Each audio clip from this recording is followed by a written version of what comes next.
بسم اللہ الرحمن الرحیم۔ میں ہوں عنایت اللہ کاشف ایڈوکیٹ اور آپ دیکھ رہے ہیں لیگل انفارمیشن میں خوش آمدید۔ آج ہم بات کریں گے appointment of chairman E O B I کہ اپائنٹمنٹ پاورز اور functions of chairman E O B I ہوتا کیا ہے، کس قانون کے تحت ہوتا ہے۔ قبل اس کے کہ میں اپنے موضوع کی جانب بڑھوں، آپ سے استدعا کہ چینل کو سبسکرائب، بیل آئیکن کو پریس، ویڈیو کو شیئر فرما دیں۔ سیکشن 8 ہے employees old age benefits act 1976 اس بات کا تعین کرتا ہے کہ appointment powers and functions of chairman the chairman of the institution shall be appointed by the federal government. ایک تو یہ بات ذہن نشین کر لیں کہ چیئرمین جو ای او بی آئی کا ہوگا وہ وفاقی حکومت کرے گی۔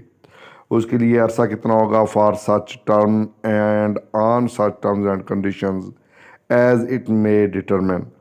وہ تمام شرائط جو گورنمنٹ کو قابل منظور ہوگی ان شرائط کے تابع جو ہے وہ ای او بی آئی کے چیئرمین کو اپوائنٹ کیا جائے گا، اور چیئرمین جو ہے وہ تمام پاورز ایکسرسائز کرے گا اور پرفارمنس دے گا جو قانون کے تابع اس کو مہیا کی گئی ہیں۔